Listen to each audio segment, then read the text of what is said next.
We're visiting with Sean Ross from the State Historical Society of Missouri, and we're talking to him about his brand new book, Catching Hell from All Quarters. And I thought today, Sean, we'd start out with kind of the 20,000 foot view of this book. So if you can give me the overview of what the book is about, then we'll kind of dig into a specific character here. Sure, of course. So this book really began for me way back in graduate school. So, 2009, 2010. So it's been a, 14, 15-year process by this point. But I was doing research on, Missouri in the 1920s, and I was coming across newspaper articles about the Ku Klux Klan. And I had known the Klan in history books as being, from the Civil Rights Movement era, from the Civil War and Reconstruction era. And I wasn't as familiar with this 1920s Klan, what has been called kind of the Second Klan. And as I kind of began to read more and more about it and read studies of other states, I was kind of curious to find out, what was this Klan like in Missouri? What was its origin stories? What groups did it target? What were its goals? And I thought that I would find, a story similar to other states where the Klan kind of gains power, briefly kind of controls, municipalities, controls state government for a period of time, and then ultimately has kind of a decrease in power by the end of the 1920s. What I found was that there was a surprising amount of opposition to the Klan in the state of Missouri, what I call Mm. anti-Klan activists. And what kind of turned the project, into a different gear for me was, looking through a petition from my home county of Cole County in central Missouri and finding the names of my great grandparents on both sides, my paternal and maternal great grandparents had signed this petition to put an anti-Klan candidate on the ballot for sheriff of Cole County in 1924. And from there it began kind of this quest of understanding why they did that. Was it just simply opposition to the Klan? Were they familiar with this candidate who was running for office?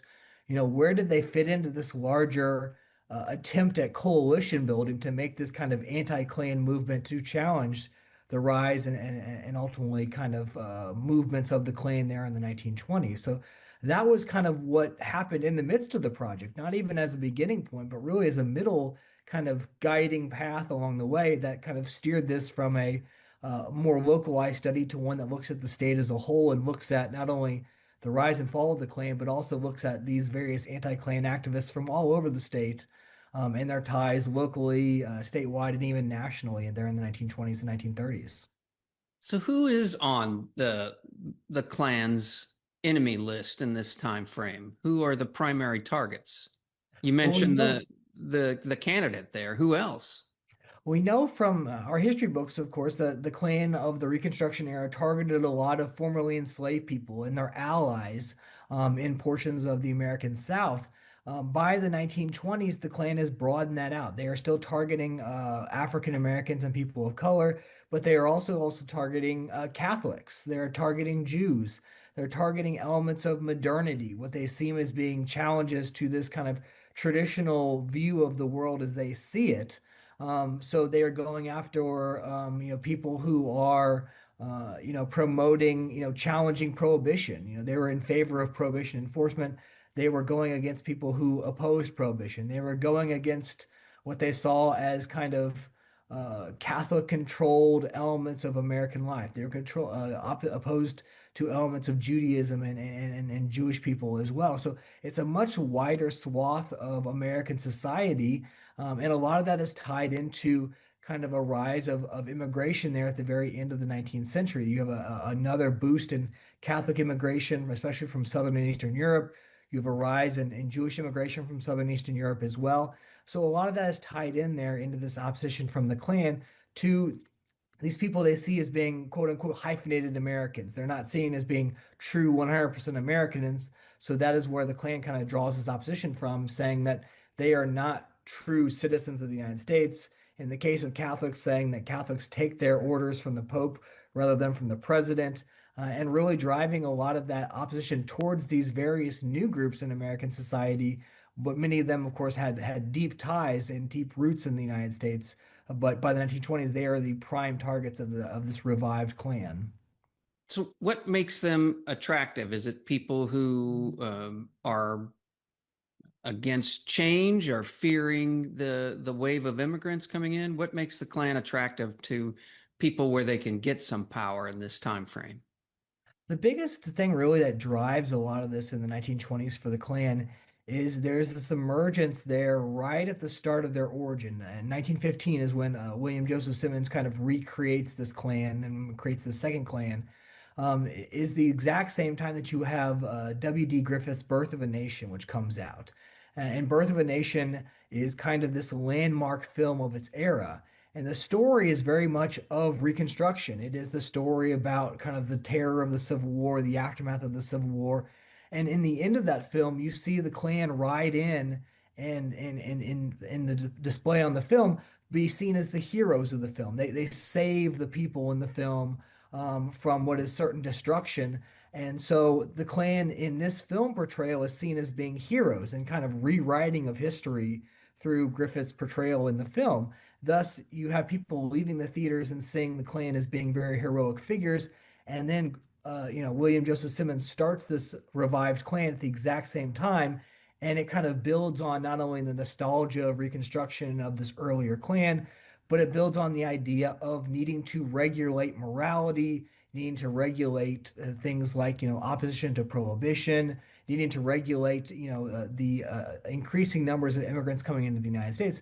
So it brings in a lot of people who may not have always been in agreement with all sorts of things connected with that, but it finds people and connects with people through recruitment that they kind of localize their recruiting pitch. So especially in the state of Missouri, there is going to be much more of a heavily designed pitch towards, prohibition enforcement. And there's also going to be a lot of animosity geared towards someone like Tom Pendergast, not only seen as a big city politician in Kansas City, but also someone who is Catholic. So he kind of fits the mold of this kind of boogeyman figure that the Klan can kind of rally around of, a guy who makes deals in back alleys and in dark smoke-filled rooms, a guy who is Catholic, a guy who is running government, a guy who is running vice in the city of Kansas City becomes this major figure of Klan recruitment of we need to bring together people to challenge someone like a Pendergast from taking over our cities in our state.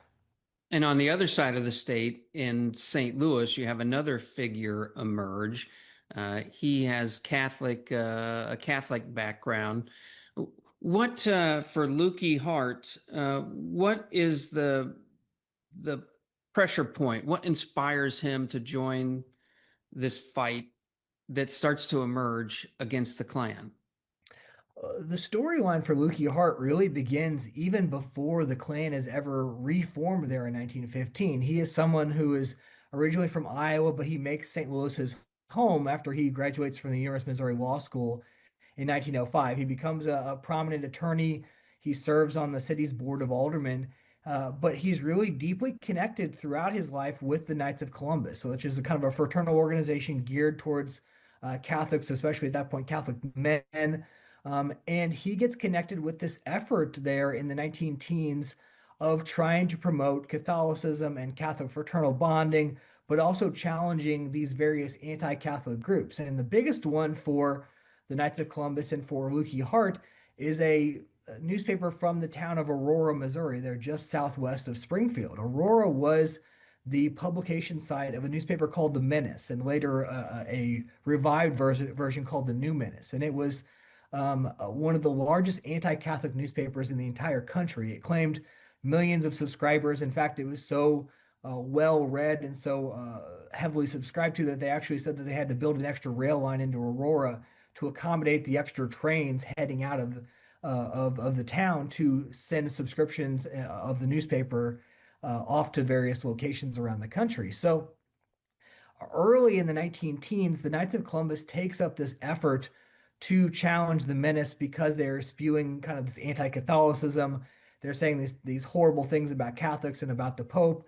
And they're circulating what's called the bogus oath, which is this claim that Catholics are trying to start a holy war against Protestants to kind of shed blood on American soil and around the world against Protestants. And the Knights of Columbus originally starts out in the 19 teens challenging the menace and challenging this bogus oath. For Hart, he enters this not only through Missouri being connected with the same state where the Menace is published, but he gets elected as Supreme Advocate in 1922, which is essentially the legal counsel for the Knights of Columbus. So he is their legal advisor. He is their, you could say, almost like an attorney general, kind of, if we think of it in the sense of federal government. So Mm-hmm. his role is essentially to bring court cases against the Menace or against other organizations that are circulating, anti-Catholic literature. And he gets connected in a lot of ways with this effort to challenge the Klan because the Klan is also doing this very same thing. So this earlier fight against the Menace eventually evolves into this fight against the Klan by the 1920s.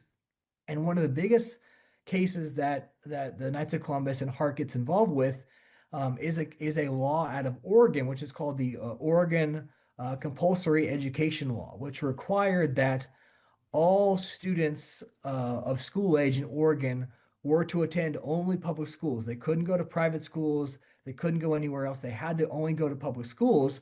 And it was geared to shut down parochial education in the state of Oregon. Mm. And Hart saw this not only as a challenge to, education opportunity in Oregon, but he saw it as something that could happen across the country. And, he was warning people in Missouri that this could happen in the state of Missouri if the Klan gained power. So ultimately, Hart kind of leads this directive with other Catholic groups and Catholic individuals to challenge and ultimately get this law overturned in the U.S. Supreme Court in Pierce v. Society of Sisters in 1925. So that becomes kind of the big heralding rallying cry is this effort to overturn this Oregon law for fear that it was going to go nationwide. So it is the menace, it is this bogus oath, and then of course it is this effort to overturn this compulsory education law that really drives a lot of Lukey Hart's activism against the Klan there in the 1920s. So that's one of his victories you can point out. What are some of the other victories along the way to the decline of the Klan and at the end of the 20s? Sure. A lot of it is kind of a splintered view in a lot of ways. There are arguments to be made that the Klan kind of implodes on itself, that there are Mm. scandals to be made, and, various, state and national leaders who are practicing one, or they are preaching one thing and they are practicing another. They are saying, to uphold morality, to protect the home, and they are getting, arrested and jailed for various crimes for the things that they were claiming to be protecting America against other people doing the very same thing. So you have this kind of internal implosion of people leaving the hooded order over the course of the 1920s, especially after 1925, over these internal scandals. You also, though, have anti-Klan forces kind of building upon that. You have publishers who are publishing these details of these various crimes, bringing attention to it. You have anti-Klan politicians such as James A. Reed, who was a Missouri senator there, for a U.S. senator in the 1920s, who is chairing a committee that is looking into improper campaign financing and campaign influencing in U.S. Senate elections in the 1920s, and he's looking at how the Klan is trying to influence American politics. So he's bringing that to light as well. And you have organizations like the Knights of Columbus, the Catholic Central Variant in St. Louis, the NAACP, the National Association for the Emancipation of Colored People, B'nai B'rith and the Anti-Defamation League, all working together to kind of bring these various, crimes of the Klan to light to not only kind of bring justice through the legal system, but also to turn public opinion against the Klan as well. So it's kind of a mix of both of internal implosion, but also activism on the part of these anti-Klan figures to challenge the Klan and ultimately kind of defeat it in a lot of ways, although it doesn't necessarily leave society entirely, but to reduce the numbers down to levels that were sizably different from the millions that were enrolled there in the mid 1920s. Millions. So let me jump back just a little bit with this bogus oath. Does Sure. Hart come out with his own pamphlet or book through the Knights that counters this, or how does he tackle that oath? So one of the first things that the Knights of Columbus did was to produce a series of booklets, especially around World War One, which was highlighting, various groups in American society. So it would be about, how Catholics have made America what it is today, or how African Americans have made America what it is today. There was another one on Germans, thinking of World War One, fighting against the Germans, about how German Americans are patriotic and American citizens and support the country. So there was an effort to really take these Mm. groups that were othered and or ostracized by groups like the Klan and saying, these are 100% Americans that you are claiming are not 100% Americans. This is what they've done for American society. So Hart was part of that effort of trying to, create these pamphlets and brochures, and especially for being a spokesperson for the Knights of Columbus, putting in major publications and newspapers, what the Klan was doing, how the Knights of Columbus was challenging it, and how it was trying to work with other organizations to promote, American values and American work ethic and religious pluralism in the United States, in an effort to challenge the Klan's claims that these various groups were not Americans and shouldn't be considered a part of the United States history. In terms of the menace in Aurora, what is the pivot point, the decline in the popularity of that and the new menace? Sure. So the Menace has a brief run there in the 19 teens. It gains a sizable amount of subscribers. It begins to run a lecture series where it sends out kind of speakers who tout its claims about, the dangers of Catholicism in American life. And really, for the Menace, what is the downturn for it is simply financial mismanagement by some of its second owners that come along there by the end of the 19 teens. There is a bombing or an explosion at the factory, the plant there around 1919, which ceases production for a period of time to recoup that damage.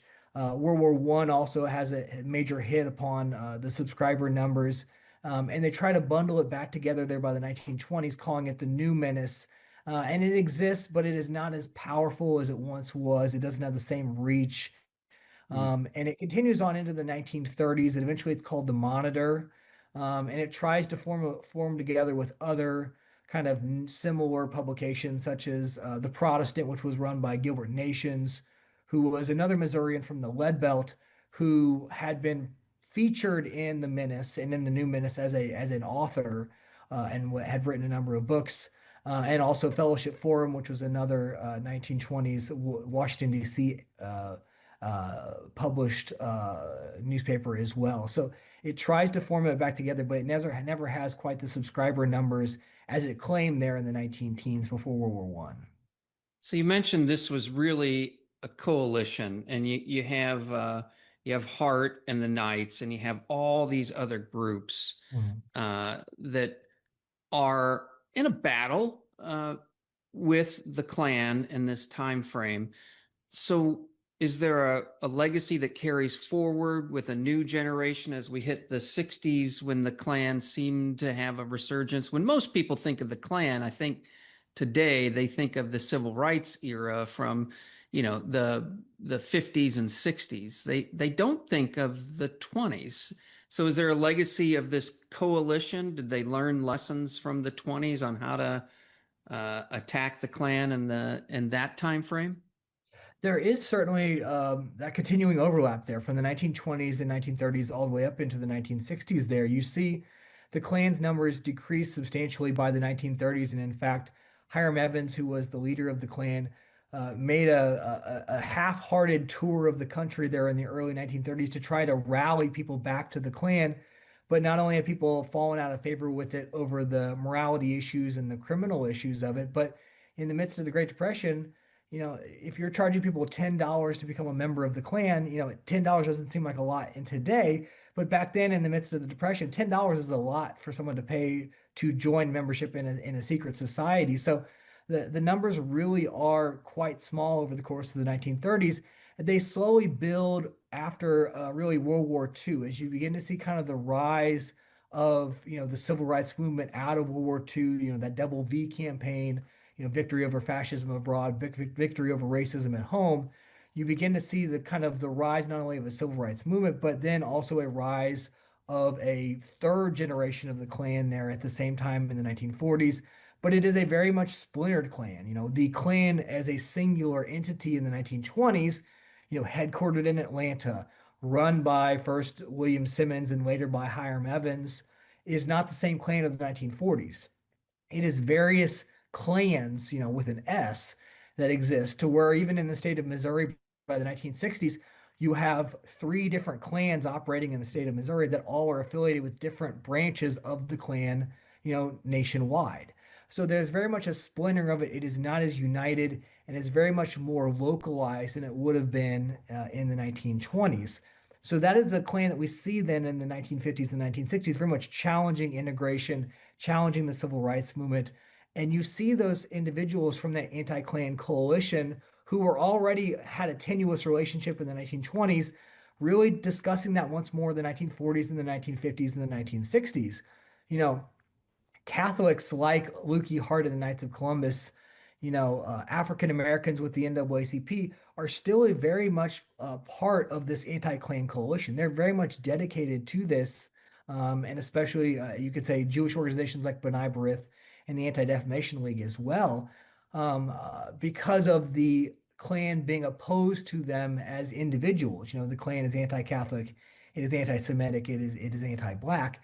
But by the 1940s, as this issue over integration begins to pop up in the 1940s and 50s in places like Missouri, especially, you began to see a change in a dynamic within Catholic organizations to where Catholics begin to reevaluate their position within this anti-Klan coalition.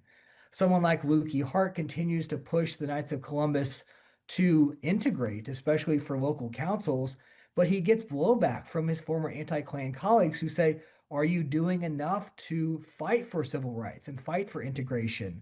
Are you doing enough to keep Catholics part of this anti-Klan coalition? And ultimately, you see early by the 1970s, these various Klan affiliates begin to embrace and welcome Catholics into their ranks, which would have Mm. been 50 years earlier would have been seen as scandalous for a Klan official to be connected with a Catholic organization.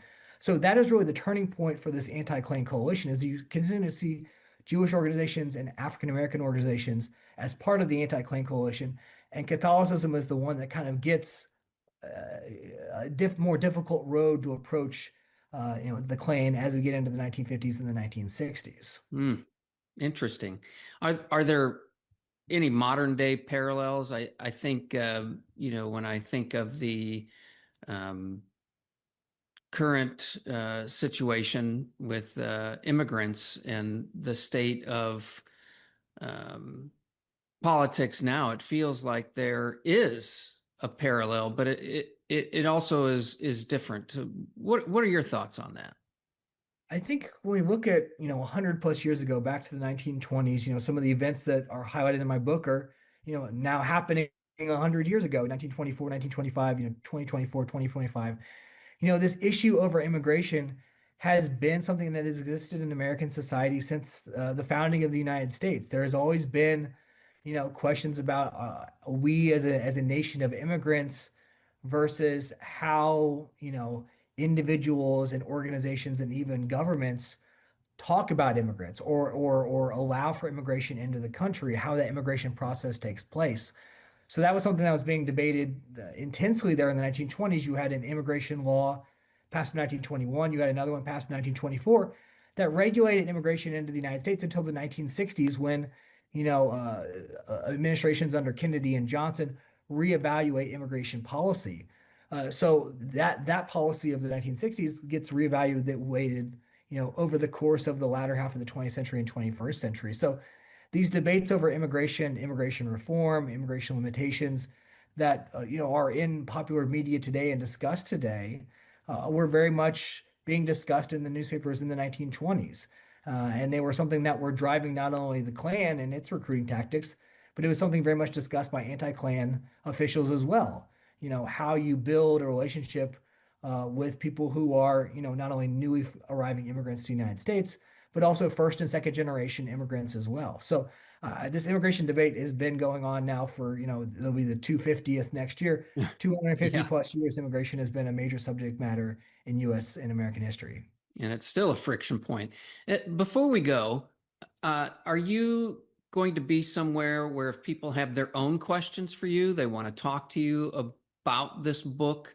Are you going to be in bookstores? Are you going to be speaking? Uh, or will you continue with your full-time work and your podcasts?